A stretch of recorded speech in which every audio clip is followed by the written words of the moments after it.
지금부터 제가 들려드릴 이야기는 한 여자가 14년간의 지긋지긋한 결혼 생활을 끝내고 자신의 인생을 되찾는 아주 통쾌한 이야기입니다. 14년 동안이나 자신을 올감했던 족쇄를 단 하루 만에 박살내버린 그녀의 이야기가 궁금하지 않으신가요? 단 1초도 눈을 뗄 수 없을 테니 채널 고정해주세요. 오늘은 시어머니의 팔순 잔칫날, 우리가 사는 이 대저택 정원에는 20개가 넘는 테이블이 쫙 깔렸습니다. 정자 기둥마다 내걸린 청사초롱은 바람이 불 때마다 하늘하늘 춤을 추고 마당 한편에서는 요리사들이 통돼지 바비큐를 굽고 있었죠. 숯불 위로 기름이 떨어지며 내는 지글지글 소리와 함께 고소한 냄새가 정원 가득 퍼져나갔습니다. 손님들은 대부분 시어머니의 친척들이거나 전 남편 회사의 사업 파트너들이었습니다. 다들 삼삼오오 모여 웃고 떠드는 시끌벅적한 분위기 속에서 저는 구석에 서서 과일 주스 잔만 만지작거리고 있었죠. 가죽 클러치 안에 든 대저택 등기 권리증, 사본이 손바닥을 찔러와 조금 아팠습니다. 14년 전 아버지가 제게 선물해 주신 이 저택, 등기부등본에는 아주 선명하게 적혀 있었죠. 시가 6천억 원에 달하는 이 대저택은 오직 저 이서연만의 소유라고요. 모두들 잠시만 조용히 해주시겠어요? 제가 드릴 말씀이 있습니다. 아가씨의 부축을 받으며 시어머니가 정원 중앙에 마련된 작은 단상 위로 천천히 올라섰습니다. 손에는 붉은색 마이크를 쥐고 있었죠. 목소리는 살짝 떨렸지만 그 안에는 숨길 수 없는 의기양양함이 가득했습니다. 어머니는 작년에 제가 사드린 실크 저고리를 곱게 차려입고 옷고름에는 진주 브로치를 달고 계셨습니다.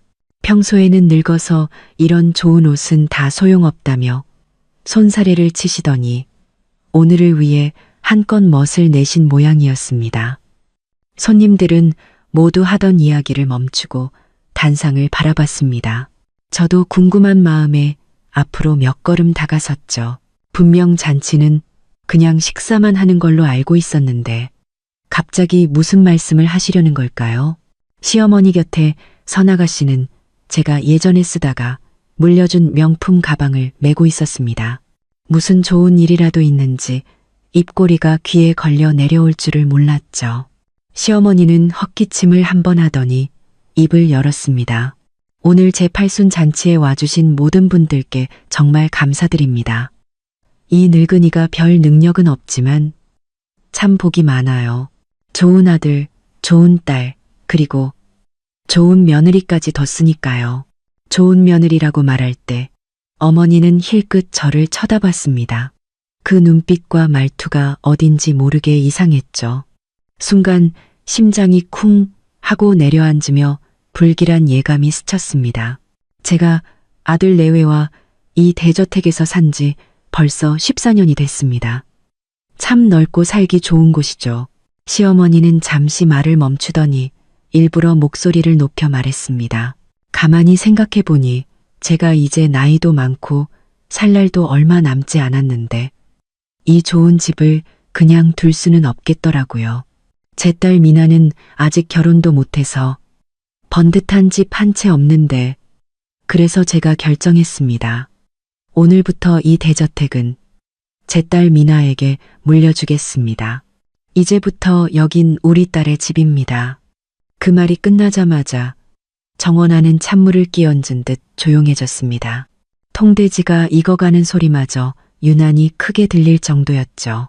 몇 초의 정적이 흐른 뒤 손님들 사이에서 수군거리는 소리가 들려왔습니다. 아니, 저 저택은 이서연 씨 거 아니었어? 어떻게 시누이한테 줘? 그러게 말이야. 서연 씨 아버지가 사주신 거라고 들었는데 시어머니가 무슨 권리로 저런 결정을 해? 그때 아가씨가 벌떡 일어나 마이크를 빼앗아 들고 소리쳤습니다. 우리 엄마 말씀이 곧 법이에요. 우리가 이 집에서 14년이나 살았으니 당연히 우리 집이 되는 게 맞죠. 우리 오빠도 동의했어요. 그렇죠, 오빠? 아가씨는 의기양양한 눈빛으로 옆에 서 있던 전 남편을 쳐다봤습니다. 전 남편은 기다렸다는 듯 고개를 끄덕이며 맞장구를 쳤죠. 그럼 어머니 말씀대로 해야지. 난 아무 의견 없어. 서연 씨, 당신도 너무 서운하게 생각하지 마. 다 한 가족인데 누구 명의로 되어 있으면 어때? 그는 그렇게 말하며 제 손을 잡으려 했습니다. 저는 기겁하며 뒤로 물러섰죠. 가죽 클러치를 쥔 손에 힘이 들어갔습니다. 안에 든 등기권리증, 사본이 돌덩이처럼 느껴져 손이 부들부들 떨렸습니다. 한 가족이라고요? 제가 막 입을 열어 반박하려는 순간 정원에 설치된 대형 스크린이 갑자기 환하게 켜졌습니다. 화면에는 아버지의 얼굴이 나타났죠.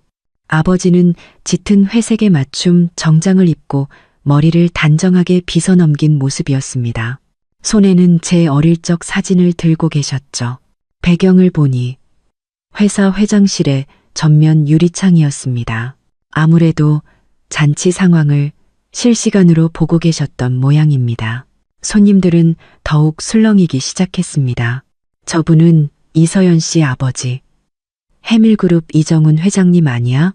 재벌 회장님이 갑자기 왜 영상통화를? 방금 시어머니가 한 말을 들으신 건가? 시어머니의 얼굴은 새하얗게 질렸습니다. 아가씨에게 빨리 스크린을 끄라고 손짓했지만 당황한 아가씨는 허둥대기만 할 뿐 화면을 끌 줄 몰랐죠. 아버지는 카메라를 통해 저를 똑바로 바라보셨습니다. 목소리는 낮고 차분했지만 그 안에는 강한 힘이 실려 있었죠. 딸아, 저런 사람들과 말 섞을 필요 없다. 박 변호사 지금쯤 문 앞에 도착했을 거다. 당장 이혼 합의서 꺼내서 김민준 그놈한테 서명받아라. 그리고 똑똑히 전해. 오늘 밤으로 KM그룹은 부도 처리될 거라고. 감히 내 딸의 저택을 넘봐? 어림도 없지. 아버지의 말이 끝나자 정원은 그야말로 아수라장이 되었습니다. 어떤 사람은 휴대폰을 꺼내 사진을 찍기 시작했고 어떤 사람은 전 남편을 향해 손가락질하며 수군거렸죠. 시어머니는 다리에 힘이 풀렸는지 휘청거리다 단상 아래로 떨어질 뻔했습니다. 아가씨가 황급히 어머니를 붙잡으며 속삭였습니다. 엄마, 어떡해. 진짜 우리 회사 망하게 하려는 건가 봐. 전 남편의 얼굴도 시뻘겋게 달아올랐습니다. 그는 스크린을 향해 다급하게 외쳤습니다. 아버님, 진정하세요. 다 오해입니다. 저희 어머니가 그냥 농담으로 하신 말씀이에요. 진짜가 아닙니다. 하지만 아버지는 그를 거들떠보지도 않았습니다. 아버지는 다시 저를 보며 말씀하셨죠. 딸아, 겁먹지 마라. 아빠가 있으니 아무도 널 못 건드린다. 등기권리증 가져왔지? 꺼내서 저 사람들한테 똑똑히 보여줘. 이 대저택이 대체 누구 것인지. 저는 심호흡을 한번 하고 클러치에서 등기권리증 사본을 꺼내 들었습니다. 첫 장을 펼치자 소유자 이서연 단독 소유 라고 적힌 글자가 유난히 눈에 띄었습니다. 저는 등기권리증을 높이 쳐들고 하객들을 향해 말했습니다. 여러분, 똑똑히 보십시오. 이 대저택은 14년 전 저희 아버지가 저에게 증여해 주신 제 개인 재산입니다. 여기 명확하게 적혀 있죠.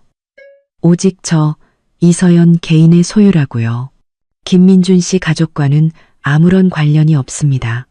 저희 시어머니께서 이 집을 아가씨에게 주겠다고 하셨지만 그럴 권리는 눈곱만큼도 없으십니다.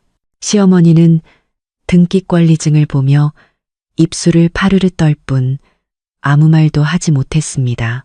아가씨는 옆에서 거짓말, 네가 위조한 거야 라고 소리쳤지만 아무도 그녀의 말을 듣지 않았죠. 하객들은 그럴 줄 알았어. 김민준 씨 집안 정말 욕심이 과하네 라며 혀를 찼습니다. 바로 그때 문 쪽에서 발소리가 들려왔습니다. 검은 정장 차림의 박 변호사님이 서류 가방을 들고 빠른 걸음으로 들어오고 있었죠. 이서연 아가씨, 저 왔습니다. 이혼 합의서 가져왔는데 지금 바로 서명 받을까요? 박 변호사님은 옆 테이블에 서류 가방을 올려놓고 지퍼를 열었습니다.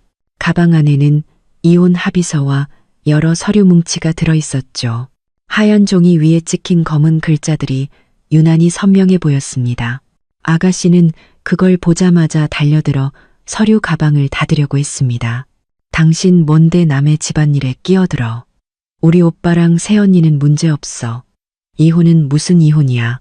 저는 등기관리증을 쥔 채로 아가씨를 막아섰습니다. 손가락이 서류 위 공증도장을 스쳤죠.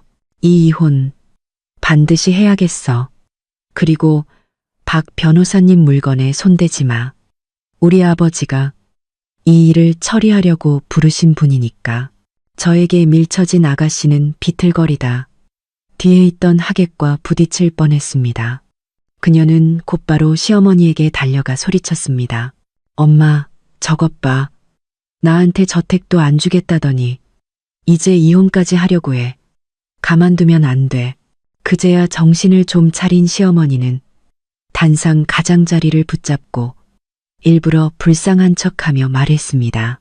서연아, 네 아버지가 재벌 회장님인 거 안다. 하지만 우리도 한 가족 아니니? 이 집에서 우리가 14년을 살았는데 설령 미나 것이 아니더라도 우리 민준이 몫은 있어야지. 어떻게 이혼하자는 말을 그렇게 쉽게 하니? 내 아빠 시켜서 민준이 회사까지 망하게 하고 말이야. 한 가족이라고요? 저는 차갑게 비웃으며 등기권리증의 공증 페이지를 펼쳐 모두에게 보여주었습니다. 여러분, 이것 좀 보세요. 14년 전 저희 아버지가 이 저택을 증여하시면서 받은 공증 서류입니다. 여기 분명히 적혀 있죠.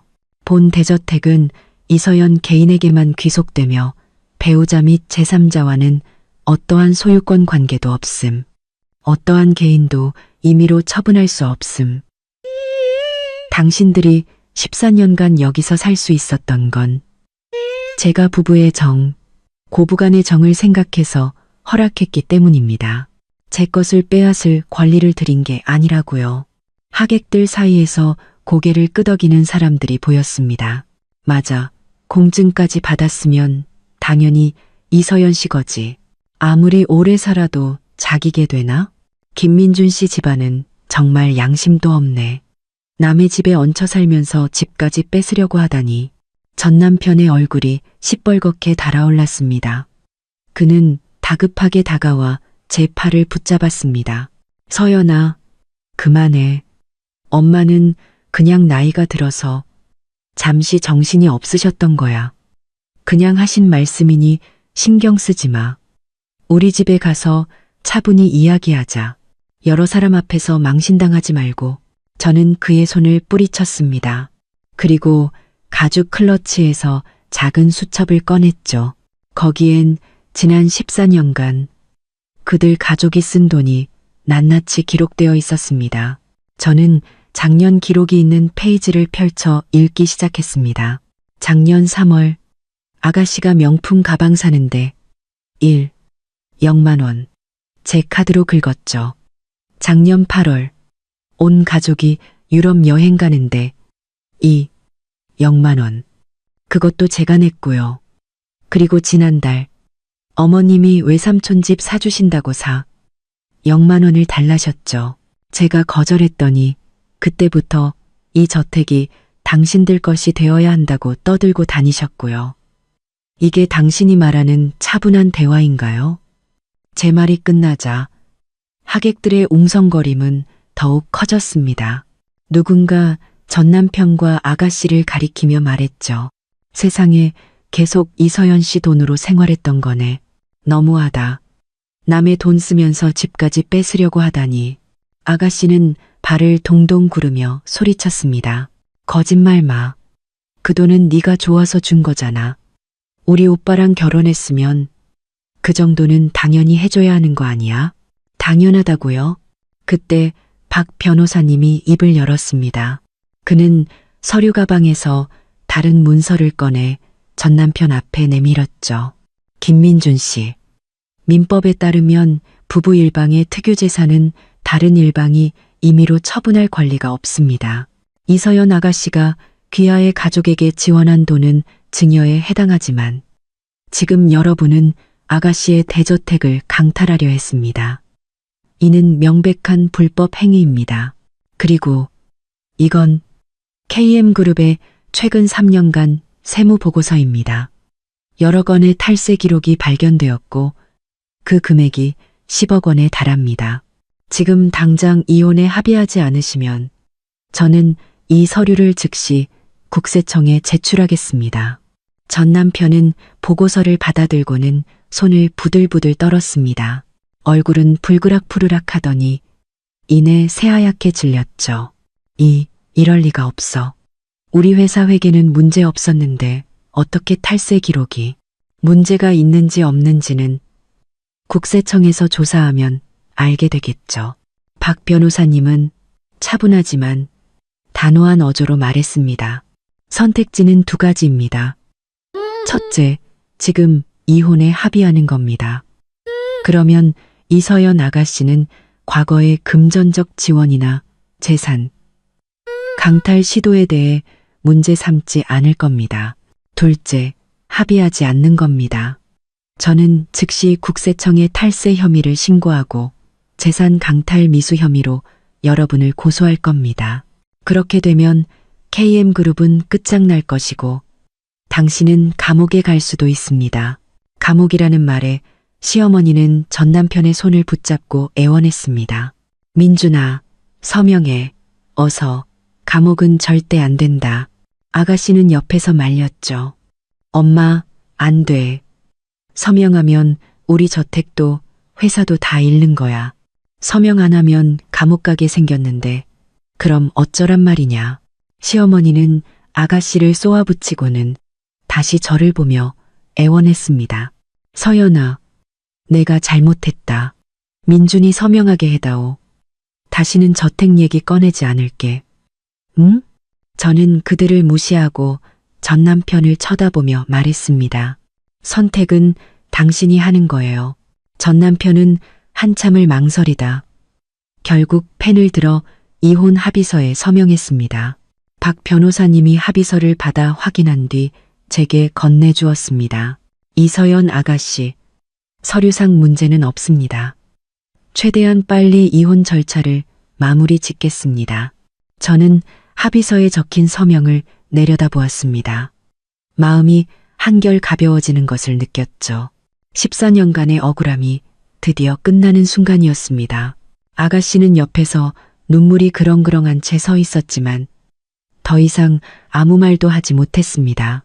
시어머니는 단상을 붙잡고 선 채 새하얗게 질린 얼굴로 한마디도 꺼내지 못했죠. 하객들은 이 모든 광경을 조용히 지켜볼 뿐이었습니다. 저는 이혼 합의서와 등기권리증을 클러치에 다시 넣고 박 변호사님께 말했습니다. 수고 많으셨습니다. 앞으로의 일도 잘 부탁드립니다.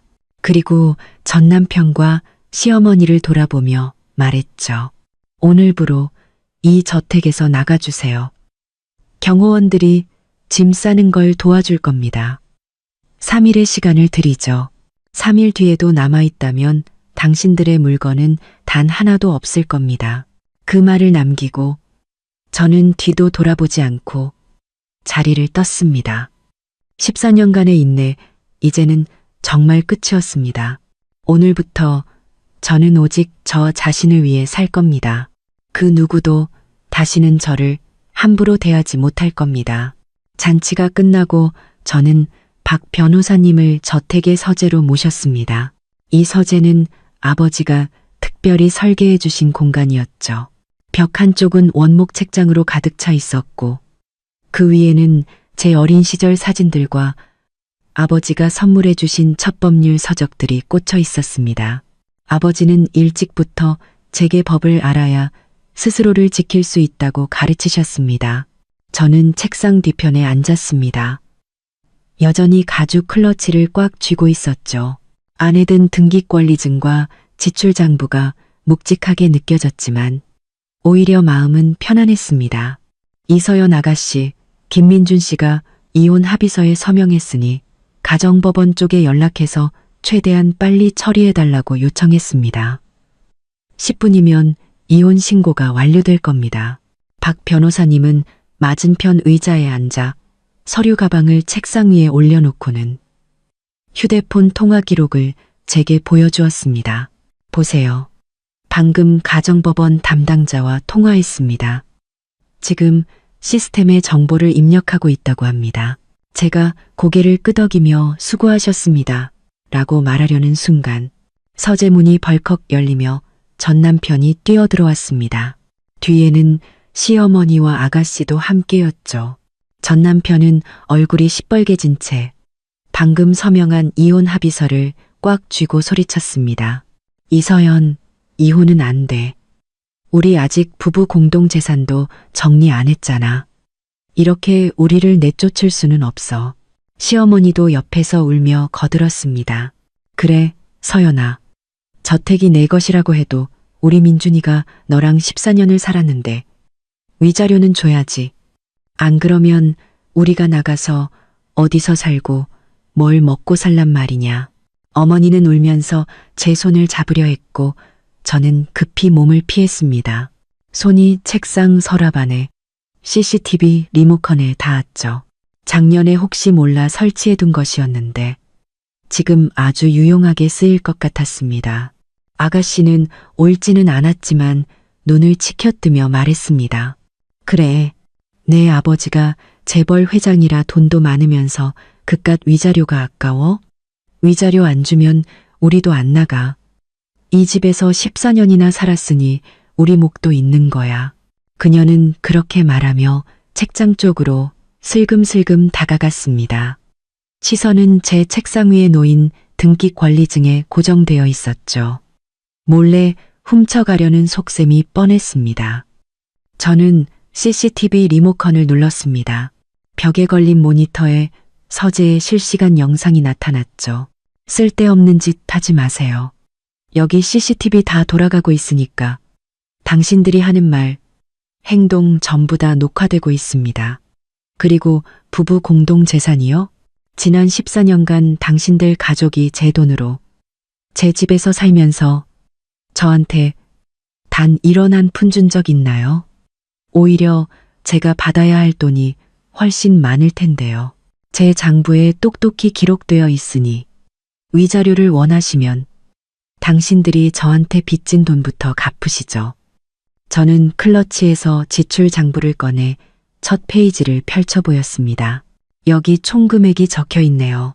지난 14년간 당신들 가족이 저한테 쓴 돈이 총 4억 원입니다. 어머님 금팔찌부터 아가씨 유학비까지 전부 제 돈으로 해결했죠. 그런데 이제 와서 저한테 위자료를 달라고요? 양심이 있으세요? 전 남편은 장부에 적힌 숫자를 보고 얼굴이 새하얗게 질렸습니다. 하지만 그는 여전히 억지를 부렸죠. 그 돈은 네가 자발적으로 준 거잖아. 어떻게 빚이라고 할 수 있어. 그리고 KM그룹은 아직 건재. 내가 앞으로 더 많이 벌어서 갚으면 될 거 아니야. 갚는다고요? 박 변호사님이 차갑게 비웃으며 서류 가방에서 또 다른 서류 뭉치를 꺼내 책상 위에 던졌습니다. 김민준 씨, 이걸 먼저 보시고 말씀하시죠. 이건 KM그룹의 최근 3년간 은행 거래 내역과 협력업체 계약서입니다. 여기 명확하게 나와 있군요. 허위 세금 계산서 발행, 수입 은닉 등의 방법으로 10억 원에 달하는 세금을 탈루했습니다. 저는 이미 이 증거들을 국세청에 넘겼습니다. 지금쯤 조사관들이 KM그룹으로 향하고 있을 겁니다. 전 남편은 서류를 집어들고 손을 부들부들 떨었습니다. 몇 장 넘겨보지도 못하고 그는 의자에 주저앉았죠. 끝났어. 다 끝났어. 전 남편의 모습을 본 시어머니는 더 서럽게 울기 시작했습니다. 서연아, 제발, 제발, 국세청에 우리 민준이 회사 조사하지 말아 달라고 해줘. 우리 민준이 감옥 가면 우리 집안은 정말 끝이야. 내가 무릎이라도 꿇을게. 응? 어머니는 정말로 무릎을 꿇으려 했고 저는 박 변호사님께 눈짓해 말게 했습니다. 그런 쇼는 그만하세요. 처음에 제 저택을 뺏으려고 할 때는 이런 날이 올 거라고 생각 못 하셨나요? 바로 그때 박 변호사님의 휴대폰이 울렸습니다. 가정법원에서 온 전화였죠. 전화를 끄는 그는 저를 보며 미소 지었습니다. 이서연 아가씨, 이혼신고 처리됐습니다. 담당 직원이 지금 이혼 증명서를 가지고 저택 문 앞에 와 있다고 합니다. 저는 자리에서 일어나 전 남편에게 말했습니다. 이제 곧 이혼 증명서가 도착할 겁니다. 그래도 계속 여기서 버티시겠다면 국세청 조사관과 경찰을 함께 맞이하게 될 겁니다. 전 남편은 아무 말 없이 고개를 숙인 채 책상 위 서류로 눈물을 뚝뚝 떨어뜨렸습니다. 몇 분 지나지 않아 경호원이 붉은 표지의 서류를 들고 들어왔습니다. 그 안에는 저와 전 남편의 사진이 나란히 붙어 있었죠. 지금 보니 참으로 씁쓸한 모습이었습니다. 저는 이혼 증명서를 받아들고는 반으로 찢어 그의 얼굴에 던졌습니다. 당신 것 챙겨서 당장 꺼져. 3일 뒤에도 이 저택에 있으면 그땐 경찰 부를 줄 알아. 전 남편은 바닥에 떨어진 이혼 증명서를 주워들고 천천히 일어섰습니다. 시어머니와 아가씨도 말없이 그의 뒤를 따랐죠. 세 사람은 고개를 푹 숙인 채 서재를 나갔습니다. 그들의 뒷모습을 보니 14년간 저를 짓누르던 무거운 짐을 내려놓은 듯 마음이 후련해졌습니다. 박 변호사님이 다가와 물 한 잔을 건넸습니다. 이서연 아가씨, 이제 다 끝났습니다. KM그룹 문제는 회장님께서 이미 처리해 두셨으니 오늘 밤이면 부도 처리될 겁니다. 더 이상 그들이 아가씨를 괴롭힐 일은 없을 겁니다. 저는 물컵을 받아 한 모금 마셨습니다. 따뜻한 물이 목을 타고 내려가자 꽁꽁 얼었던 마음도 조금씩 녹는 것 같았습니다. 책상 위에는 작년에 아버지와 함께 찍은 사진이 놓여 있었습니다. 사진 속 아버지는 웃으며 말씀하셨죠. 딸아, 언제든 아빠가 네 뒤에 있단다. 맞아요. 아버지가 계시고 법이 있는데 이제 그 누구도 저를 함부로 할 수 없을 겁니다. 팔순잔치가 끝난 지 반나절이 지났지만 저택은 여전히 어수선했습니다. 요리사들은 바비큐 그릴을 정리하고 직원들은 테이블과 의자를 치우느라 분주했죠. 자리를 뜨지 않은 몇몇 친척들은 정원에서 방금 있었던 이혼과 탈세 소동에 대해 수군거리고 있었습니다. 저는 집사에게 뒷정리를 맡기고 옷을 갈아입으러 방으로 올라갔습니다. 화장대에 가죽 클러치를 내려놓는 순간 복도에서 경호원의 목소리가 들려왔습니다. 아가씨, 방문 앞에서 이상한 소리가 들립니다. 누가 문을 따려는 것 같습니다.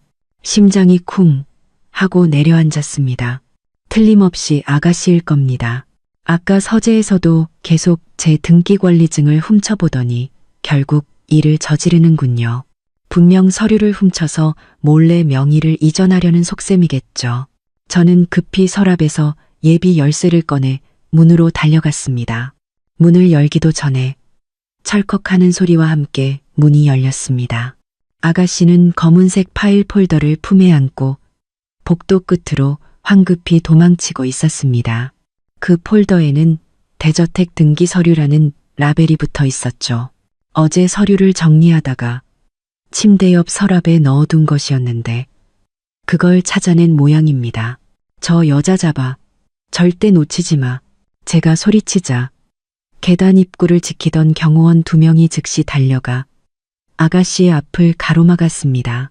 아가씨는 아래층으로 도망치려다 경호원에게 팔을 붙잡혔고 품에 안고 있던 파일 폴더가 바닥에 떨어지며 안의 서류들이 사방으로 흩어졌습니다. 이건 놔. 이건 내 거야. 너희가 뭔데 날 막아. 아가씨는 발버둥치며 바닥에 떨어진 서류를 주우려 했습니다. 경호원들은 재빨리 서류를 주어 제게 건넸습니다. 파일을 확인해 보니 저택의 등기권리증 원본, 토지 사용증, 그리고 아버지의 증여 계약서까지 모두 그대로 있었습니다. 천만다행이었죠. 내 거라고? 이 서류들 어디에도 내 이름은 없는데 이게 어떻게 내 거야? 남의 방문을 따고 들어와 서류를 훔치는 건 절도죄야. 당장 경찰에 신고하겠어. 경찰이라는 말에 아가씨는 금세 겁을 먹고 얼굴이 하얘졌습니다. 눈물을 뚝뚝 흘리며 그녀는 바닥에 주저앉아 떼를 쓰기 시작했죠. 내가 훔친 거 아니야. 네가 내 방에 뒀잖아. 난 그냥 보관해 주려고 한 것뿐이야. 네가 뭔데 날 신고해. 아버지가 재벌이면 다야? 사람을 이렇게 무시해도 돼? 그녀는 울면서 바닥을 손으로 치고 머리는 산발이 되었습니다. 조금 전 팔순잔치에서 명품 가방을 메고 의기양양해하던 모습과는 완전히 다른 모습이었죠. 그때 시어머니와 전남편이 아래층에서 올라왔습니다. 두 사람의 손에는 여행 가방이 들려있는 걸 보니 짐을 싸서 나가려던 참이었나 봅니다. 시어머니는 바닥에 주저앉아 우는 아가씨를 보고는 제게 달려와 손을 붙잡고 애원했습니다. 서연아, 미나가 아직 어려서 철이 없어서 그래. 그냥 잠시 정신이 나갔었나 봐. 제발 경찰에만 신고하지 말아다오. 우리 당장 나갈게. 다시는 네 눈앞에 나타나지 않을게. 어리다고요? 32이 어린 나이입니까? 저는 시어머니의 손을 뿌리치고 휴대폰을 꺼내 그들 앞에서 112에 전화를 걸었습니다. 여보세요? 경찰서죠? 신고 좀 하려고요. 누가 제 방문을 따고 들어와서 집 문서를 훔쳐가려다 붙잡혔습니다. 지금 저희 집에 있습니다. 네, 주소는. 전 남편이 다급하게 달려와 제 휴대폰을 뺏으려 했지만 경호원에게 가로막혔습니다. 이서연, 너무 심한 거 아니야. 그래도 한때 가족이었는데 꼭 경찰까지 불러야겠어? 미나는 그냥 궁금해서 서류를 한번 보려고 한 것뿐이야. 진짜 훔치려던 게 아니라고. 궁금해서 남의 방문을 따고 서류를 훔친다고요? 경찰관님, 빨리 와주세요. 이 사람들이 제 휴대폰을 뺏고 신고를 막으려고 합니다. 제가 정말로 신고하는 것을 본 아가씨는 더 크게 울며 제게 달려들려 했지만 경호원에게 꼼짝없이 제압당했습니다. 시어머니는 옆에서 발을 동동 구르며 아이고, 이게 무슨 망신이야 라고 중얼거렸지만 더 이상 저를 말리지는 못했죠. 10분도 채 되지 않아 경찰차가 도착했습니다. 경찰 2명이 들어와 바닥에 주저앉은 아가씨와 제 손에 들린 서류, 그리고 부서진 문고리를 번갈아 보며 물었습니다. 누가 신고하셨습니까? 무슨 일이죠? 저는 서류를 경찰에게 건네고 부서진 문고리를 가리키며 말했습니다. 제가 신고했습니다. 저 여자는 제 전 시누이인데 방금 제 방문을 따고 들어와서 저택 등기 서류를 훔쳐 명의를 이전하려고 했습니다. 제 경호원들이 현장에서 붙잡았고요. 여기 부서진 문고리와 CCTV 영상이 증거입니다. 경찰은 CCTV 영상을 확인하고는 아가씨에게 물었습니다. 문 따고 서류 훔친 거 맞습니까? 아가씨는 여전히 발뺌하려 했습니다. 아니에요. 저 여자가 시켜서 가져온 거란 말이에요. 거짓말하는 거예요. CCTV에 당신이 문 따고 서류 훔치는 장면이 다 찍혔는데 아직도 거짓말입니까? 경범죄 처벌법에 따라 당신의 행위는 절도 미수죄에 해당합니다. 다행히 재산상의 피해가 발생하지 않아 구류는 면하겠지만 경찰서에 가서 조사는 받으셔야 합니다. 다시 한번 이런 짓을 하면 그땐 가만두지 않겠습니다. 경찰서에 가야 한다는 말에 아가씨는 울음도 뚝 그치고 겁에 질린 얼굴로 얌전히 일어나 경찰을 따라 나섰습니다. 시어머니가 따라가려 하자 경찰이 막아섰습니다. 가족은 오실 필요 없습니다. 본인이 가서 조서만 작성하면 됩니다. 경찰에 끌려가는 아가씨의 뒷모습을 보며 시어머니는 한숨을 쉬고는 전 남편의 손을 잡고 말했습니다. 가자. 어서 여기서 나가자. 더 있다가는 무슨 일이 더 생길지 모르겠다. 저는 경호원에게 등기 서류를 서재 금고에 잘 보관하라고 지시하고 특별히 당부했습니다. 앞으로 며칠간 저 사람들 잘 감시하세요. 또 무슨 짓을 할지 모르니까요. 경호원은 고개를 끄덕였습니다. 여행 가방을 끌고 아래층으로 내려가는 그들의 뒷모습을 보며 저는 완전히 마음을 놓았습니다. 이제 더 이상 그들이 제 것을 빼앗으려 할 일은 없을 겁니다. 다음 날 아침 일찍 눈이 떠졌습니다. 씻고 서재로 가자마자 휴대폰이 2번 울렸죠. 아버지에게서 온 메시지였습니다. 주식 시세표 사진이 첨부되어 있었죠. 사진을 열어보니 녹색 선이 곤두박질 치고 있었습니다. 가장 아래에는 KM그룹 10%라고 적혀 있었죠. 그제야 깨달았습니다. 아버지가 말씀하신 오늘 밤으로 KM그룹을 부도 처리하겠다는 말이 이미 시작되었다는 것을요. 저는 서재 책상에 앉아 컴퓨터를 켜고 주식 프로그램을 실행했습니다. 화면의 숫자들이 정신없이 바뀌고 있었죠. 어제까지만 해도 23, 600권이었던 KM그룹의 주가는 오늘 개장하자마자 20일 0원으로 떨어졌습니다. 그리고 30분도 채 되지 않아 0원 넘게 더 하락해 지금은 19, 500원에 머물러 있었죠. 하루 만에 10%가 넘게 폭락한 겁니다. 아래 댓글창은 주주들의 아우성으로 가득했습니다. KM그룹 이제 망하는 건가? 갑자기 왜 이렇게 떨어져? 주요 협력업체들이 다 계약 해지했다던데 자금줄이 막혔나 봐. 빨리 팔아. 더 떨어지기 전에. 한참 화면을 보고 있는데 아버지에게서 전화가 걸려왔습니다. 목소리가 한결 가벼워 보이셨죠. 딸아, KM그룹 상황 봤지? 내 소유의 투자사 3곳에서 오늘 아침 9시 개장하자마자 보유하고 있던 KM그룹 주식일 200만 주를 전부 팔아치웠다. 주가를 완전히 박살내버렸지.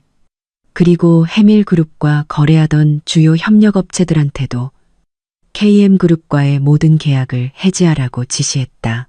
그동안 우리 덕분에 돈 많이 벌었으니 이제 갚을 때도 됐지. 아버지, 고생 많으셨어요. 저는 휴대폰을 쥔 채 따뜻한 마음을 느꼈습니다. KM그룹은 지금 어떤가요? 정말 자금줄이 막혔나요? 막히다마다 내가 사람 시켜서 알아봤는데 KM그룹 계좌에 남은 돈이 50억 원도 채 안 된다더구나. 그런데 협력업체에 갚아야 할 물품 대금만 800억 원이야. 직원들 월급도 주기 힘들걸. 아까 국세청에 있는 지인한테 연락이 왔는데 이미 KM그룹에 세무조사 들어갔다고 하더라. 탈세 혐의까지 밝혀지면 김민준 그놈이 감옥에 가지 않더라도 KM그룹은 파산 신청을 할 수밖에 없을 거다. 아버지와의 통화를 마치고 컴퓨터를 끄려는데 다른 휴대폰이 울렸습니다. 전 시어머니라고 뜨는 발신자 정보. 저는 잠시 망설이다 전화를 받았습니다. 이제 와서 무슨 할 말이 있을지 궁금했거든요. 서연아, 제발, 네 아버지 좀 말려다오.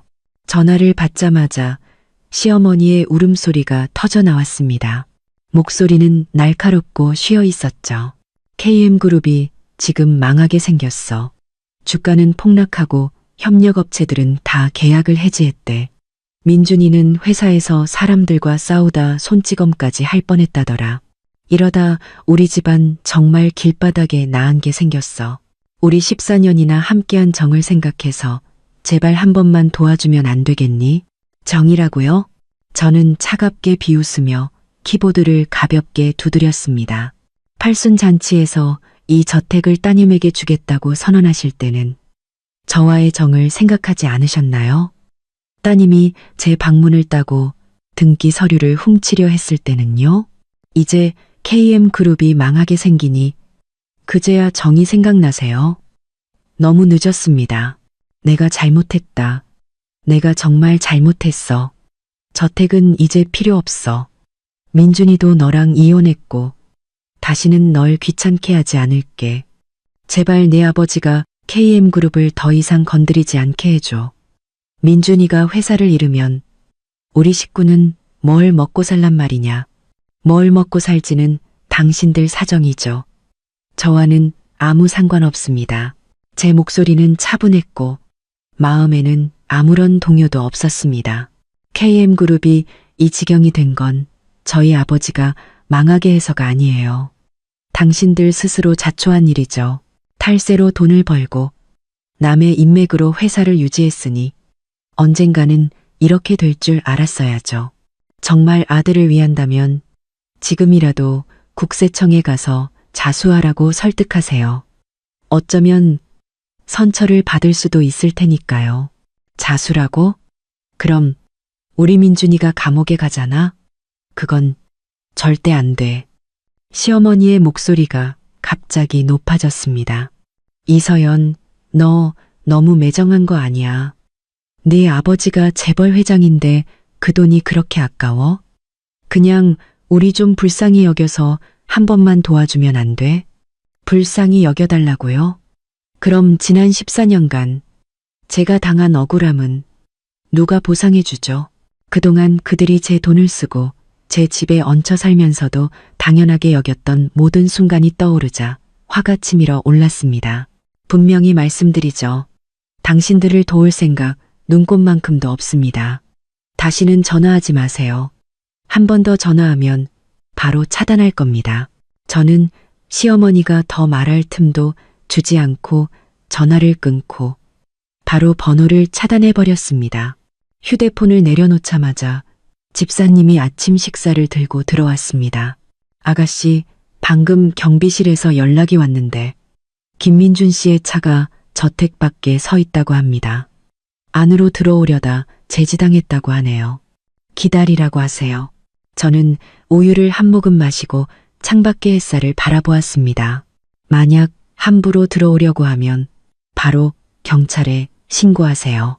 이제 그는 KM그룹 대표가 아니라 파산 직전의 평범한 사람일 뿐이니까요.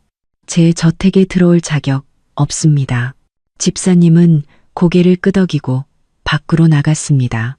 저는 다시 컴퓨터 화면을 보았습니다. KM그룹의 주가는 조금 더 떨어져 19, 300권이 되어 있었습니다. 댓글창에는 KM그룹 공장이 가동을 멈췄고 직원들이 회사 앞에서 밀린 임금을 달라며 시위하고 있다는 글이 올라와 있었습니다. 누군가 올린 현장 사진에는 작업복을 입은 사람들이 밀린 임금 지급하라는 플래카드를 들고 KM그룹 사옥 앞에 모여 있는 모습이 담겨 있었죠. 저는 컴퓨터를 끄고 의자에 기댔습니다. 가죽 클러치 안에 든 등기 권리증을 만져보았죠.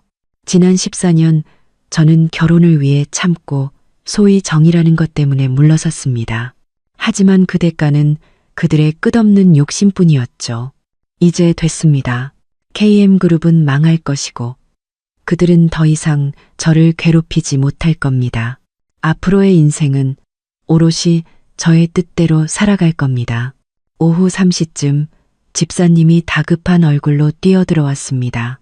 아가씨, 문 앞에 사람들이 많이 몰려왔습니다.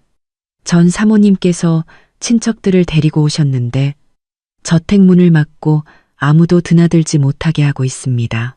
밖에서 아가씨가 배은망덕하다고 소리치고 있습니다. 저는 들고 있던 서류를 내려놓고 차갑게 웃었습니다. 올 것이 왔군요. 다른 방법이 없으니 이제 사람들을 동원해서 저를 압박하려는 속셈이겠죠. 저는 가죽 클러치를 챙겼습니다. 안에는 14년간 기록한 지출 장부와 지난번 경찰 신고 접수증이 들어있었죠. 가서 한번 보죠. 저택 문으로 다가가자 시어머니의 악쓰는 목소리가 들려왔습니다. 여러분, 와서 보세요. 이 배은망덕한 며느리 좀 보세요. 우리 민준이가 14년이나 함께 살아줬고 우리도 이 집에서 14년을 살았는데 이제 와서 이혼하자고 하더니 제 아비시켜서 아들 회사까지 망하게 했어요. 우리 식구 마지막 살길까지 막으려고 한다고요. 문 앞에는 20명 가까운 친척들이 모여 있었습니다. 전 남편의 외삼촌, 고모, 그리고 아가씨의 친구들까지 있었죠. 누군가는 이서연은 무정하다고 쓴 피켓을 들고 있었고, 누군가는 지나가는 사람들을 향해 손가락질하며 거들었습니다. 그래, 맞아. 아무리 그래도 14년이나 한솥밥 먹은 식구인데 어떻게 이렇게 매정할 수가 있어. 재벌 딸은 다르긴 다르네. 눈에 돈밖에 안 보이나 봐. 아가씨는 시어머니 옆에서 제가 물려준 그 명품 가방을 메고 확성기를 든 채 소리쳤습니다. 이서연, 우리를 내쫓을 배짱은 있으면서 나와서 얼굴 볼 배짱은 없냐. 숨어 있지 말고 당장 나와.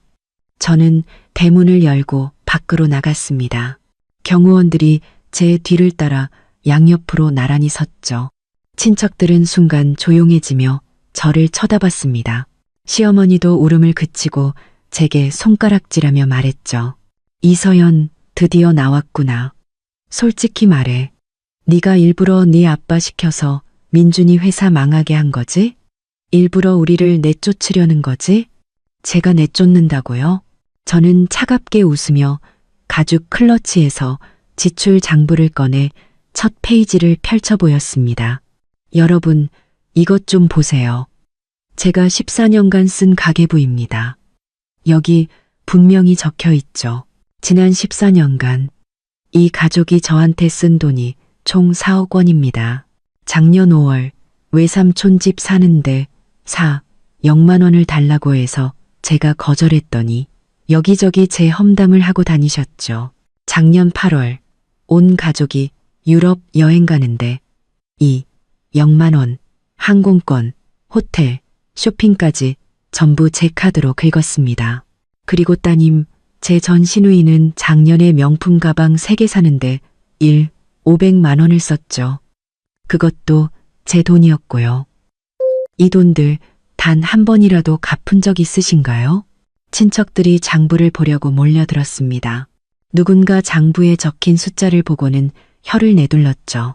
세상에 이렇게나 많이 썼다고?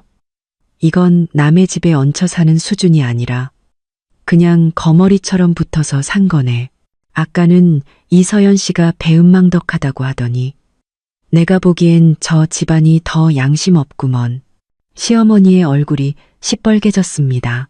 그녀는 다급하게 말을 가로챘죠. 그 돈은 서연이가 좋아서 준 거야. 우리가 달라고 한 적 없어. 그리고 우리가 이 집에서 14년이나 살면서 청소해주고 밥해줬는데 그건 공이 아니란 말이냐. 그 정도 돈은 쓸 수도 있지. 청소랑 밥이요? 저는 클러치에서 또 다른 종이를 꺼냈습니다. 저택의 가사도우미와 요리사의 급여 명세서였죠. 여러분, 이것도 보세요.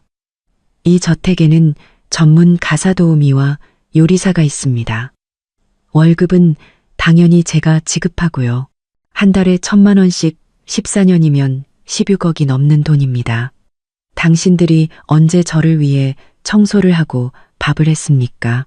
이 집에서 손 하나 까딱 안 하고 살면서 제 저택까지 뺏으려 했던 게 당신들이 말하는 공인가요? 아가씨는 상황이 불리해지자 옆에 있던 외삼촌의 팔을 붙잡고 애원했습니다. 외삼촌, 우리 좀 도와줘. 이서연이 다 거짓말하는 거야. 하지만 외삼촌은 뒤로 한 발짝 물러서며 그녀의 손을 뿌리쳤습니다. 미나야, 이건 내가 도와줄 수가 없구나. 방금 서연이가 한 말 다 사실이잖니. 내 엄마가 전에 나한테 0만 원 빌려달라고 하면서 서연이가 갚아줄 거라고 했는데 이제 보니 그 돈이 서연이 개인 돈이었구나. 난 너희랑 같이 망신당하기 싫다. 외삼촌은 그 말을 남기고 뒤돌아 가버렸습니다. 다른 친척들도 하나둘씩 자리를 떴죠. 누군가는 이런 일인 줄 알았으면 오지도 않았어. 창피해 죽겠네 라고 중얼거렸습니다. 김민준 씨 집안 정말 욕심이 과하네. 남의 집에 얹혀 살고 남의 돈 쓰면서 집까지 뺏으려고 하다니 망해도 싸다. 몇 분 지나지 않아 문 앞에는 시어머니와 아가씨만 덩그러니 남았습니다. 얼굴은 새하얗게 질려 있었죠. 아가씨가 무언가 소리치려 했지만 시어머니가 그녀를 말렸습니다. 이제는 소리쳐봐야 아무 소용없다는 것을 깨달은 모양이었죠. 저는 장부와 급여 명세서를 클러치에 다시 넣고 그들을 보며 말했습니다. 3일의 시간을 드렸습니다. 아직도 짐을 빼지 않으셨다면 경찰을 불러 강제 집행하겠습니다. 그때는 쫓겨나는 것뿐만 아니라 법적 책임까지 져야 할 겁니다. 알아서 하세요. 그 말을 남기고 저는 저택 안으로 들어갔습니다. 경호원이 문을 닫았죠. 문틈으로 보니 시어머니는 길가에 주저앉아 울고 있었고 아가씨는 옆에서 어쩔 줄 몰라 하고 있었습니다. 저는 그들을 보며 조금의 동정심도 느끼지 못했습니다. 이 모든 것은 그들이 자초한 일이니까요. 끝없는 욕심은 결국 파멸을 부를 뿐입니다. 서재로 돌아와 아버지께 메시지를 보냈습니다. 시어머니가 사람들을 데리고 와서 소란을 피웠지만 제가 잘 해결했다고 말씀드렸죠. 곧 아버지에게서 답장이 왔습니다. 잘했다, 딸아. 그렇게 해야지. 다시는 널 얕보지 못하게. KM그룹 거는 내가 마무리 지어놨다. 내일이면 파산 신청 들어갈 거야. 이제 그들이 제기할 일은 없을 거다. 아버지의 메시지를 보며 저는 의자에 기대어 창밖의 노을을 바라보았습니다. 지난 14년간의 억울함과 인내가 이 순간 모두 사라지는 것 같았습니다. 앞으로의 인생은 더 이상 정 때문에 제 자신을 희생하는 일은 없을 겁니다. 더 이상 남의 눈치를 보며 살지도 않을 겁니다. 저는 저답게 살아갈 것이고 제 힘으로 저처럼 억울한 일을 당했던 다른 여성들을 도울 겁니다. KM그룹이 파산 신청을 했다는 소식이 전해진 날 집사님은 제게 전시대기 쑥대밭이 되었다고 전해주었습니다. 전 남편은 얻어놓은 작은 원룸에 틀어박혀 매일 술만 마시고 시어머니는 방에 틀어박혀 울기만 할 뿐 식사도 제대로 하지 않는다고 했습니다. 오직 아가씨만이 아직도 포기하지 않고 어떻게든 재기할 방법을 찾고 있다고 했죠. 저는 그 말을 듣고 담담하게 고개를 끄덕였습니다. 모두 그들이 선택한 길이니 저와는 더 이상 아무런 상관이 없었으니까요. 하지만 이틀도 지나지 않아 저택 경비원에게서 보고가 들어왔습니다. 전 시누이가 저택 문 앞을 서성거리며 제게 돈을 빌리려 했다는 것이었습니다. 경비원에게 제지당하자 내가 돈 벌어서 이 저택 꼭 다시 살 거야 라고 소리치며 갔다고 했죠. 저는 그때 서재에서 여성 창업지원센터의 계획도를 그리고 있었습니다. 그 말을 전해 듣고는 실소가 터졌죠. 자기 몸 하나 건사하기 힘든 주제에 아직도 제 저택을 탐내다니요. 또 3일이 지났을 때 저는 낯선 번호로 온 전화를 받았습니다. 관할 경찰서였습니다. 전화기 너머에 경찰관이 말했죠. 이서연 씨 되십니까? 전 시누이 되시는 김민아 씨가 불법 다단계 사기 혐의로 현재 구류되어 있습니다. 참고인 조사를 위해 경찰서로 한번 와주셔야겠습니다. 저는 잠시 멍하니 있다가 상황을 파악했습니다. 제 길을 노리던 그녀가 결국 사기꾼에게 속아 불법 다단계에 발을 들인 것이 틀림없었습니다. 경호원들과 함께 경찰서에 도착했을 때 복도 의자에 앉아 울고 있는 전 시어머니를 발견했습니다. 머리는 헝클어져 있었고 옷은 구겨져 있었죠. 예전에 저택에서 실크 저고리를 곱게 차려입던 모습과는 완전히 딴판이었습니다. 어머니는 저를 보자마자 일어나 제 손을 붙잡고 애원했습니다. 서연아, 제발 우리 미나 좀 구해줘. 걔가 일부러 그런 게 아니야. 사기꾼한테 속은 거라고. 저는 어머니의 손을 뿌리치고 경찰관을 따라 사무실로 들어갔습니다. 경찰관은 제게 조서를 건네며 말했습니다.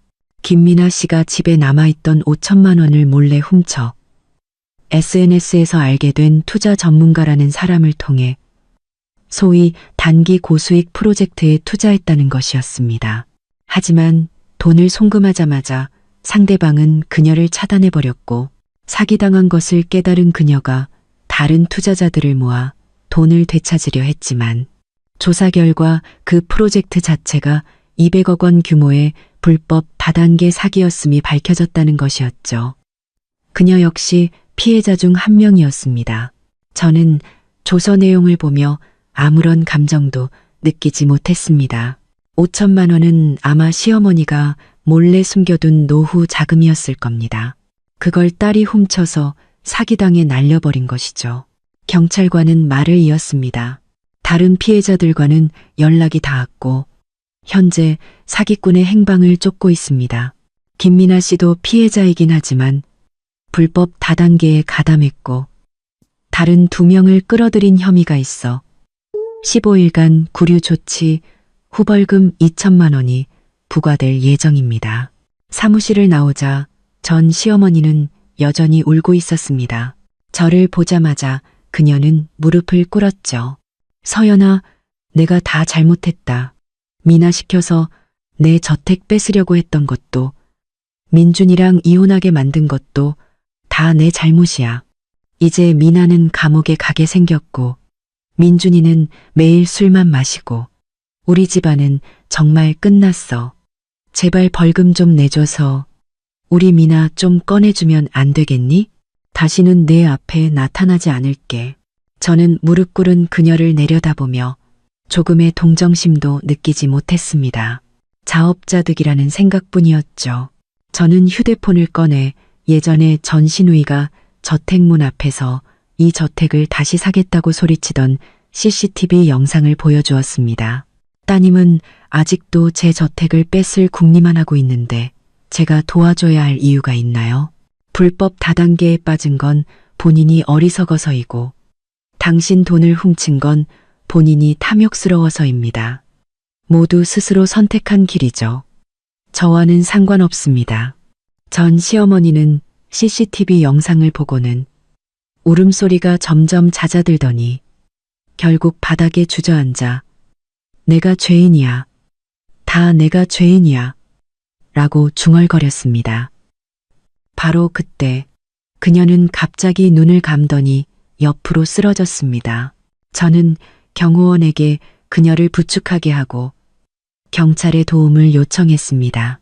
경찰은 그녀가 쇼크로 기절한 것 같다며 서둘러 구급차를 불렀죠.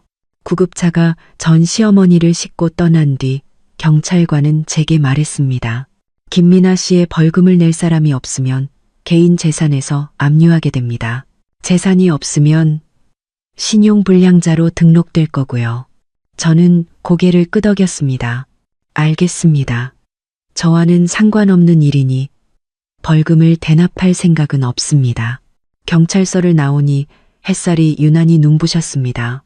저는 아버지께 메시지를 보냈죠. 전 시누이는 구속되었고 시어머니는 쓰러졌다고요. 아버지는 곧 답장을 보내셨습니다. 딸아, 신경 쓰지 마라. 다 그들이 받아야 할 죗값이다. 너는 네 창업지원센터 일에만 집중하렴. 도움이 필요하면 언제든 아빠한테 말하고. 아버지의 메시지를 보니 마음이 따뜻해졌습니다. 지난 14년 저는 소위 결혼과 정이라는 이름 아래 너무 오랫동안 제 자신을 억눌러 왔습니다. 이제 드디어 과거를 내려놓고 제가 하고 싶은 일에 집중할 수 있게 되었습니다. 전 시누이가 구속되고 시어머니가 쓰러진 것은 제 탓이 아닙니다. 그들의 탐욕과 어리석음이 그들을 오늘의 파국으로 이끈 것뿐입니다. 저택으로 돌아와 저는 다시 창업지원센터의 계획도를 펼쳤습니다. 저택 서편의 작은 건물 3동을 그림 위에 표시했죠. 한 동은 수공예 공방, 한 동은 라이브 커머스 스튜디오, 다른 한 동은 회의실로요. 도면 위의 계획들을 바라보며 저는 앞으로 이곳이 활기차게 변할 모습을 상상했습니다. 저처럼 억울한 일을 겪었던 여성들이 이곳에서 자신의 가치를 되찾고 웃음 짓는 모습을요. 저는 저택 서편의 작은 건물 앞에 서서 인테리어 디자이너와 공방의 세부 사항에 대해 논의하고 있었습니다. 그때 경비원이 저를 불렀죠. 아가씨, 문 앞에 손님이 찾아왔습니다. 전 사장님이라고 합니다. 들고 있던 줄자가 멈칫했습니다. 저는 차갑게 웃었죠. 낯짝도 두껍군요. KM그룹이 파산한 지 보름밖에 안 됐는데 벌써 찾아오다니요. 저는 디자이너에게 잠시 기다려달라고 하고 문 쪽으로 걸어갔습니다. 정자를 지나자 대문 밖에 서 있는 전 남편의 모습이 보였습니다. 그는 색이 바랜 회색 점퍼를 입고 있었고 소매 끝은 해져 있었습니다. 손에는 투명 비닐봉지를 들고 있었는데 안에는 시든 장미 3송이가 들어있었죠. 꽃잎에는 흙까지 묻어있는 걸 보니 길가 꽃집에서 산싸구려 꽃이 분명했습니다. 예전에 맞춤 정장을 입고 한정판 시계를 차던 모습과 비교하니 완전히 다른 사람 같았죠. 서연아, 전 남편은 저를 보자마자 꽃을 내밀며 비굴한 미소를 지었습니다. 며칠 동안 계속 찾아왔는데 드디어 만났네. 이거 널 위해 특별히 준비했어. 네가 예전에 이 색깔 제일 좋아했잖아. 기억나? 저는 꽃을 받지 않고 뒤로 한 걸음 물러섰습니다. 용건만 간단히 해요. 당신이랑 시간 낭비하고 싶지 않으니까. 지나가던 사람들이 걸음을 멈추고 저희를 쳐다봤습니다. 어떤 사람은 휴대폰을 꺼내 사진을 찍기도 했죠. 전 남편은 얼굴이 붉어졌지만 꿋꿋하게 말을 이었습니다. 서연아, 내가 잘못했어. 예전에 내가 정말 미쳤었나 봐. 어머니 말만 듣고 너랑 이혼하다니. 이제야 깨달았어. 내가 가장 사랑하는 사람은 너였다는 걸. 우리 다시 합치면 안 될까? 내가 앞으로 정말 잘할게. 다시는 너 속상하게 안 할게. 잘한다고? 저는 클러치에서 밀봉된 봉투 하나를 꺼내 그의 앞에 던졌습니다. 이 안에 든 것부터 보고 나한테 잘한다는 말을 다시 해보시죠. 봉투 안에는 2년 전 제가 모아두었던 그의 외도 증거들이 들어있었습니다.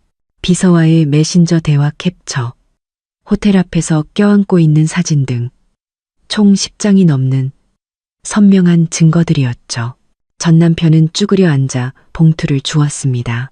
그의 손가락은 심하게 떨리고 있었죠. 두어 장 넘겨보더니 그의 얼굴은 불그락푸르락 하다가 이내 새하얗게 그리고 검붉게 변했습니다. 이건 다 오해야. 전 남편은 황급히 봉투를 구겨주며 숨기려 했습니다. 그 여자가 날 유혹한 거야. 내가 잠시 정신이 나갔었나 봐. 이미 오래전에 다 끝난 사이야. 서연아, 제발 날 믿어줘. 내 마음속엔 너밖에 없어. 잠시 정신이 나갔었다고? 저는 그가 들고 있는 시든 장미를 가리키며 주변 사람들이 다 들을 수 있도록 목소리를 높였습니다. 그 여자랑 호텔방 잡았을 때는 정신이 나가지 않았나 보죠.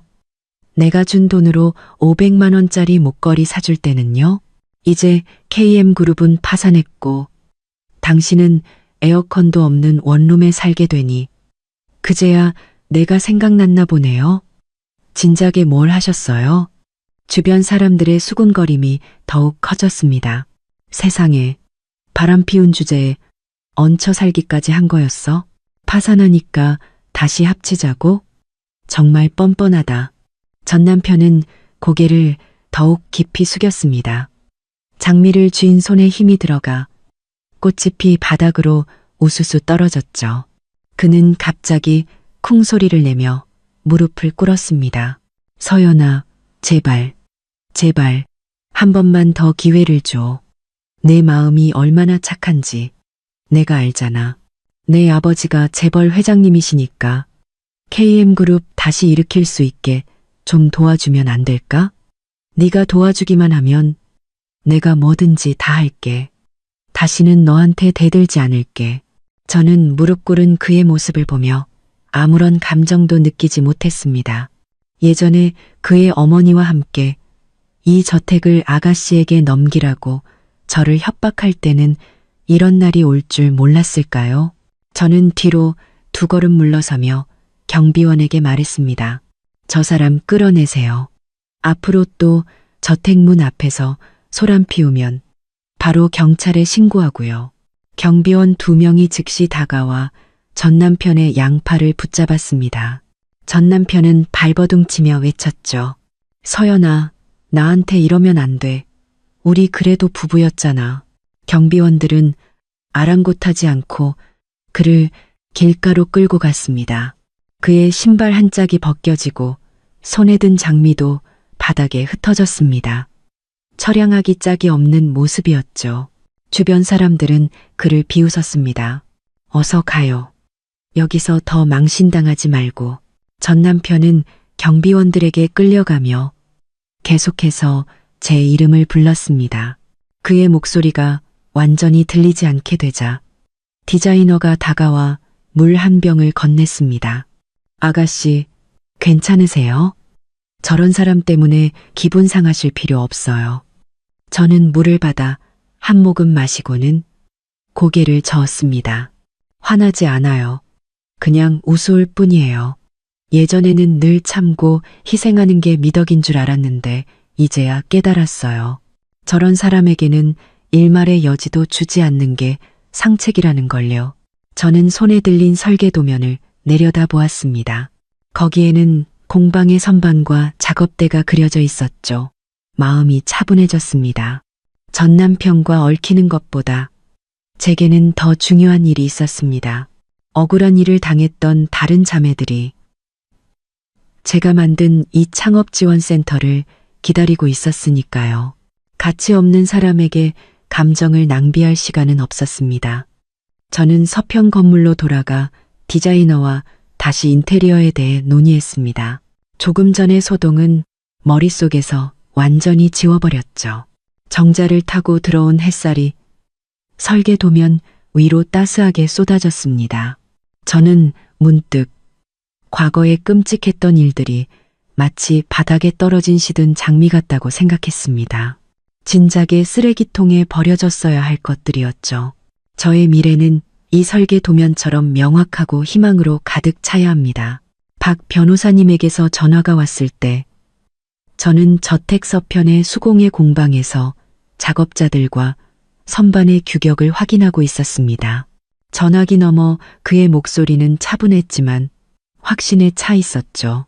이서연 아가씨, KM그룹이 정식으로 파산 절차에 들어간 지 3일째입니다. 오늘 오전에 1차 자산 경매가 완료되었습니다. 사옥과 공장 3동이 모두 매각되었는데 시세보다 300억 원 가까이 낮은 가격에 낙찰되었습니다. 매입자는 회장님 소유의 해밀 부동산입니다. 들고 있던 줄자가 멈칫했습니다. 손가락이 원목 선반의 결을 스쳤죠. 이 선반은 공방의 자매들이 작품을 올려둘 곳이었습니다. 매끄럽고 따뜻하게 마감된 이 선반은 차가운 유리 벽으로 된 KM그룹 사옥보다 훨씬 더 마음을 편안하게 해주었습니다. 알겠습니다. 계속 상황 지켜봐 주세요. 저는 전화를 끊고 멀리 보이는 라이브 커머스 스튜디오의 조감도를 바라보았습니다. 마음에는 아무런 파동도 일지 않았죠. 그저 오래전에 끝났어야 할 일이 이제야 마무리된 느낌이었습니다. 전화를 끊자 디자이너가 다가와 물을 건넸습니다. 아가씨, KM그룹 쪽에 한번 가보시는 건 어떠세요? 오늘 경매 때문에 사람들이 많이 몰렸다고 하던데요. 저는 잠시 생각하다 고개를 끄덕였습니다. 궁금해서가 아니었습니다. 계산과 탐욕으로 쌓아 올린 허울뿐인 영광이 어떤 끝을 맞이하는지 제 눈으로 직접 보고 싶었기 때문입니다. 차를 몰아 KM그룹 사옥으로 향했습니다. 길에는 예전 KM그룹 직원으로 보이는 사람들이 많았죠. 작업복 차림에 종이 상자를 든 그들의 얼굴에는 피로가 가득했습니다. 길가에서 두 직원이 나누는 대화가 귓가에 들려왔습니다. 예전엔 김 대표가 그렇게 대단해 보였는데 회사가 이렇게 하루아침에 망할 줄 누가 알았겠어. 우리 3달치 월급도 아직 못 받았는데. 그러게 말이야. 김민준 그 사람. 지금은 원룸에 살면서 밥도 제대로 못 챙겨 먹는다더라. 우리 월급도 받기 힘들겠지. 저는 사옥에서 200m 떨어진 곳에 차를 세웠습니다. 가까이 가지 않아도 문 앞에 걸린 파산자산 경매 현수막이 선명하게 보였죠. 붉은 바탕에 흰 글씨가 유난히 눈에 띄었습니다. 문 앞에는 많은 사람들이 모여 있었습니다. 카메라를 든 기자들, 구경 나온 시민들, 그리고 헐값에 무언가를 건지려는 작은 회사 사장들까지. 예전에 고급 차들이 즐비하고 직원들이 정장을 입고 드나들던 모습과는 완전히 다른 소란스러운 풍경이었습니다. 그때 사람들 사이에서 웅성거림이 들려왔습니다. 누군가 김민준 왔다 라고 소리쳤죠. 소리가 난 쪽을 보니 정말로 전 남편이 버스에서 내리고 있었습니다. 색이 바랜 점퍼에 헝클어진 머리, 손에는 낡은 청가방을 든 채 그는 사람들 뒤에 서서 사옥을 멍하니 바라보고 있었습니다. 눈에는 눈물이 그렁그렁했죠. 그는 제 시선을 느꼈는지 고개를 돌려 이쪽을 보았습니다. 제 차를 발견하자 그의 눈이 번쩍 뜨였죠. 그는 사람들을 헤치며 이쪽으로 달려왔습니다. 저는 차문을 열지 않고 창문만 내린 채 차갑게 그를 바라보았습니다. 서연아. 그는 차 옆으로 달려와 창문을 붙잡았습니다. 손톱 밑에는 때가 껴 있었죠. 방금 들었는데 우리 회사 사옥을 산 게 네 아버지 회사라며? 제발 네 아버지한테 사옥 좀 돌려달라고 해주면 안 될까? 내가 정말 잘 경영해서 앞으로 버는 돈은 다 너한테 줄게. 다시는 너랑 싸우지도 않을게. 우리 회사라고요? 저는 차갑게 비웃으며 운전대를 손가락으로 두드렸습니다. 김민준 씨, 착각하지 마세요. KM그룹은 처음부터 우리의 것이 아니었어요. 저희 아버지의 인맥과 제 돈으로 유지되던 회사였죠. 지금 파산한 건 당신이 자초한 일이에요. 저와는 아무 상관없습니다. 저희 아버지가 사옥을 매입한 건 정상적인 상업활동이지 당신에게 퇴로를 열어주기 위함이 아니라고요. 그의 손이 창문에서 스르르 미끄러져 내려갔습니다. 눈물이 뚝뚝 떨어져 바닥에 시멘트 틈새로 스며들었죠. 하지만 난 이제 정말 아무것도 없어. 사는 원룸은 좁고 낡았고 어머니는 병원에 누워 계시고 미나는 구치소에 있어. 난 그 사람들 병원비조차 낼 수가 없어. 서연아, 제발 마지막으로 한 번만 더 도와줘. 딱 한 번만. 저는 클러치에서 은행카드 한 장을 꺼내 그에게 던졌습니다. 이 안에 5천만 원 들어있어요. 이게 내가 당신을 돕는 마지막이에요. 예정 때문이 아니라 내가 사람을 막다른 길로 모는 매정한 인간이라는 소리를 듣기 싫어서 주는 겁니다. 이 돈으로 어머님 병원비 내고 동생 벌금 내세요. 그리고 다시는 나를 찾아오지 마세요. 우리는 이미 끝난 사이니까. 그는 바닥에 떨어진 카드를 주워 손에 꽉 쥐었습니다. 입술을 파르르 떨며 무언가 말하려 했지만 결국 아무 말도 하지 못했죠. 그때 자산관리팀 직원이 다가와 그를 불렀습니다. 김민준 씨, 이쪽으로 와서 자산인계 확인서에 서명하세요. 공장 설비는 이미 매입자가 다 가져갔습니다. 문제 없는지 확인하고 서명해야 합니다. 전 남편은 황급히 눈물을 닦고 은행카드를 주머니에 쑤셔 넣은 뒤 직원을 따라갔습니다. 저는 그의 뒷모습을 보았습니다. 움츠러든 어깨, 힘없는 발걸음, 예전에 배를 내밀고 직원들을 호령하던 김 대표의 모습은 온데간데 없었죠. 사람들은 수군거렸습니다. 예전엔 그렇게 잘 나가더니 꼴이 저게 뭐야, 자업자득이지. 그러게 누가 욕심부려서 아내 집까지 뺏으라고 했나. 망해도 싸다. 저는 차를 몰아 저택으로 돌아왔습니다. 오는 길에 박 변호사님에게서 메시지가 왔죠. KM그룹의 채무 정리도 거의 끝나간다고 했습니다. 협력업체에 미지급된 800억 원의 대금은 해밀 부동산에서 대납했고 직원들의 밀린 임금도 일주일 내로 지급될 것이라고 했습니다. 오직 전 남편 개인 명의의 30억 원 빚만 그가 스스로 갚아야 한다고요.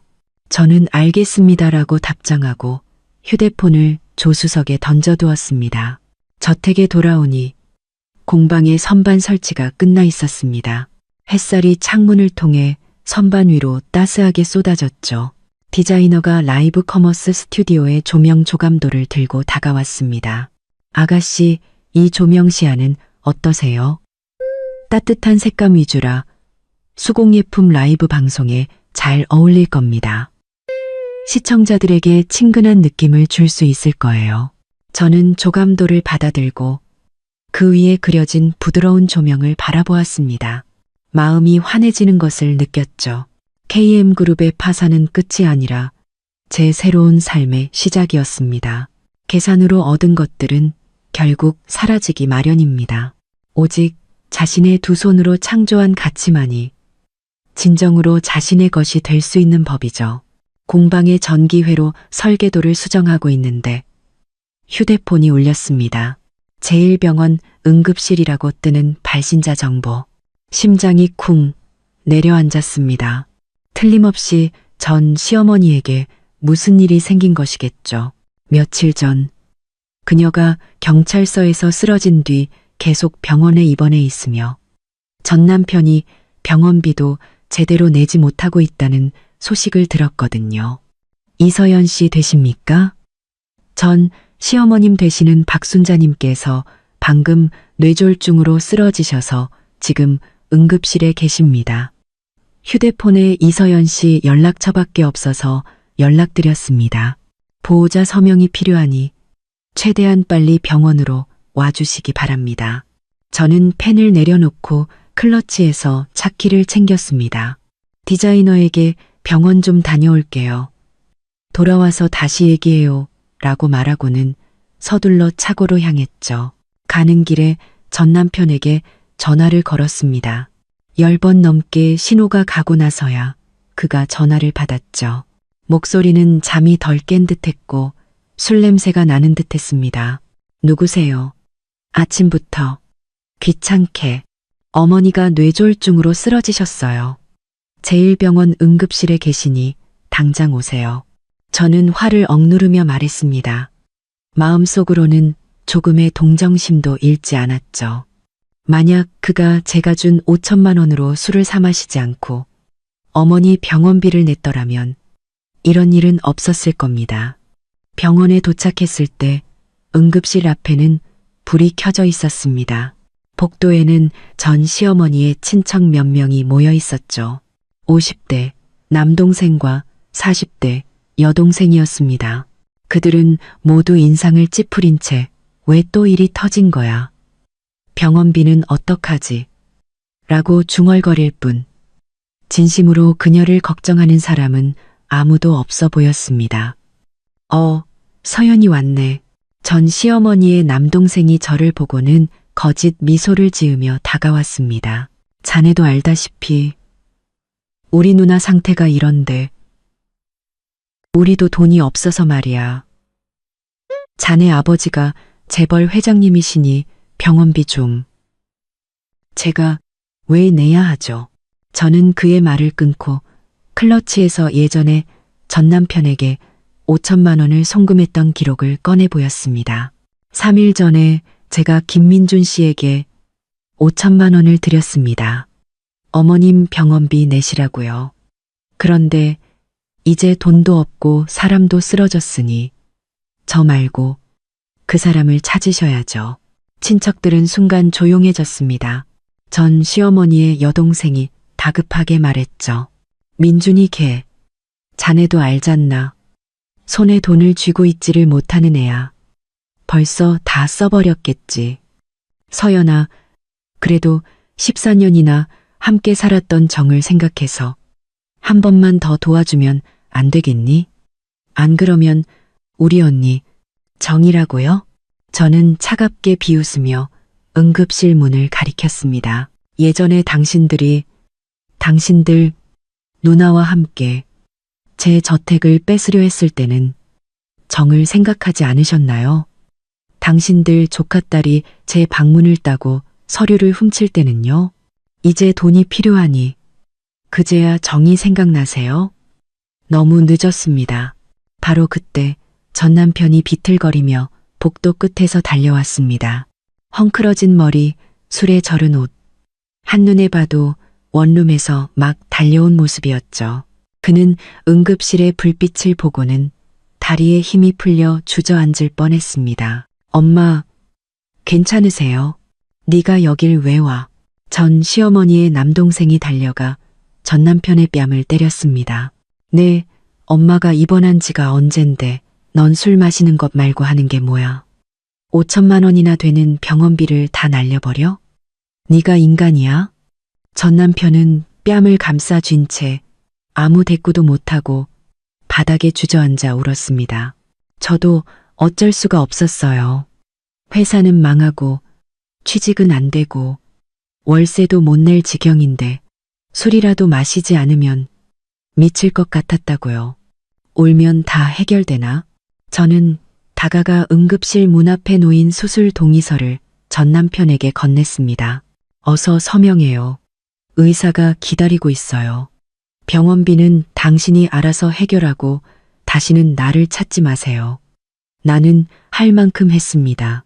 전 남편은 떨리는 손으로 서명을 했고 간호사는 서류를 받아 응급실로 들어갔습니다. 제가 돈을 내주지 않을 것이라는 걸 깨달은 친척들은 하나둘씩 핑계를 대며 자리를 떴습니다. 전 시어머니의 남동생은 집에 애가 있어서 밥하러 가봐야겠다며 사라졌고 여동생은 남편이 기다린다며 떠났죠. 몇 분 지나지 않아 복도에는 저와 전 남편만 남았습니다.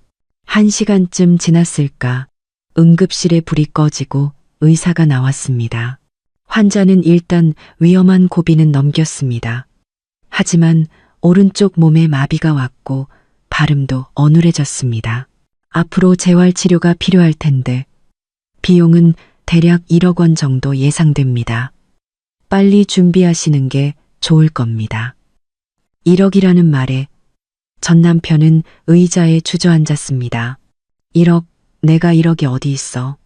그는 갑자기 벌떡 일어나 제 손을 붙잡고 무릎을 꿇었습니다.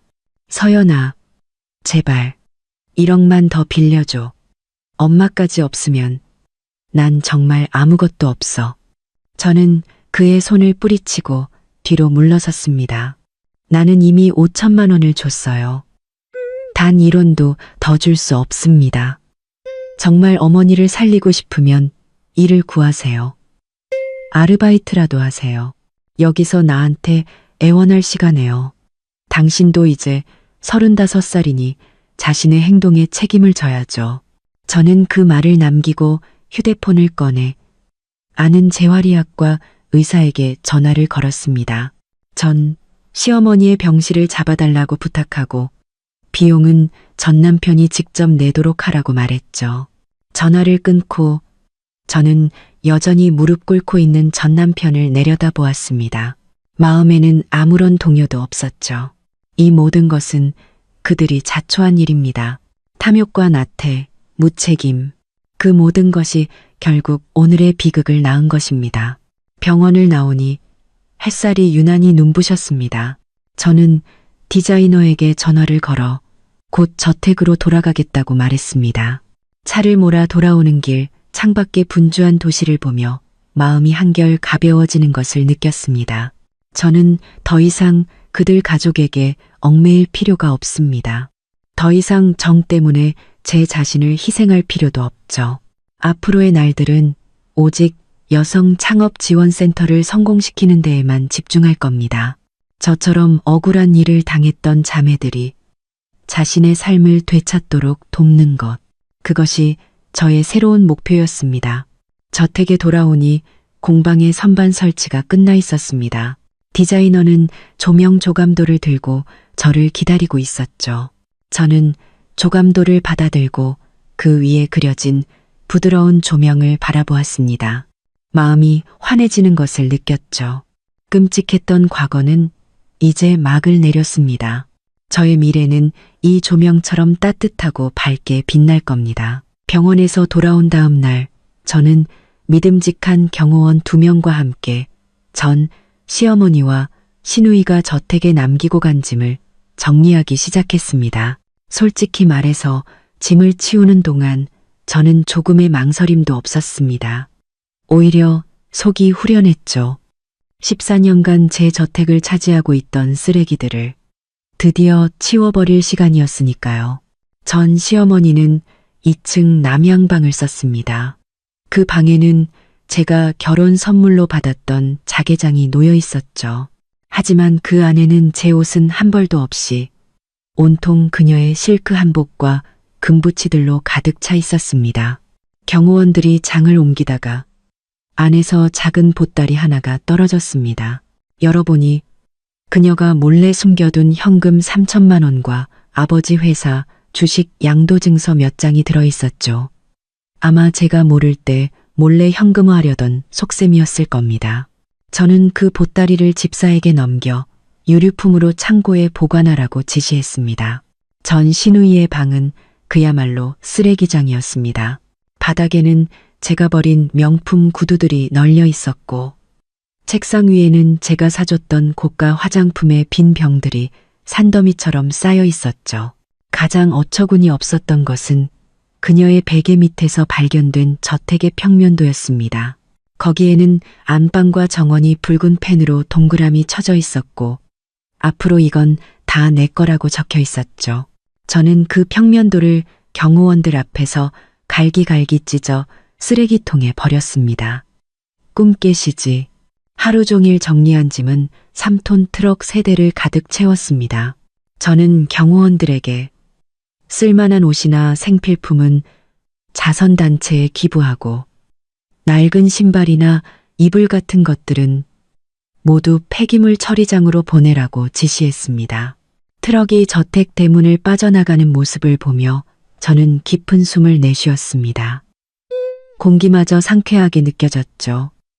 이 저택은 이제 온전히 저만의 공간이 되었습니다. 저는 곧바로 인테리어 팀을 불렀습니다. 전 시어머니의 방은 창고로, 전 시누이의 방은 작은 회의실로 바꾸기로 했죠. 서편의 작은 건물 3동은 각각 수공예 공방, 라이브 커머스, 스튜디오, 그리고 사무실로 개조했습니다. 디자이너의 제안으로 공방 밖에는 작은 정원을 만들어 해바라기와 장미를 심기로 했죠. 공사가 시작되던 날, 저는 새로 산 베이지색 트렌치 코트를 입고 현장에 섰습니다. 햇살이 따스하게 저를 감쌌죠. 클러치 안에는 창업지원센터의 계획도와 아버지가 어릴 적 그려주신 그림이 들어 있었습니다. 딸아, 네가 원하는 것은 네 스스로 쟁취해야 한다. 아버지의 말씀이 떠올랐습니다. 바로 그때 익숙한 경적 소리와 함께 아버지의 검은색 벤틀리가 들어섰습니다. 딸아, 네 창업지원센터는 잘 돼가나 보구나. 선물도 좀 가져왔다. 아버지는 차에서 내리며 웃으셨습니다. 저는 아버지의 손을 잡고 공사 현장을 안내했죠. 아버지, 여긴 공방이에요. 자매들이 여기서 수공예품을 만들 거예요. 저쪽은 라이브 스튜디오고요. 전문가를 초빙해서 판매 교육도 할 생각이에요. 아버지는 흐뭇하게 고개를 끄덕이셨습니다. 그리고는 서류 가방에서 문서를 꺼내 제게 건네셨죠. 딸아, 이건 아빠가 주는 사업 시작 자금이다.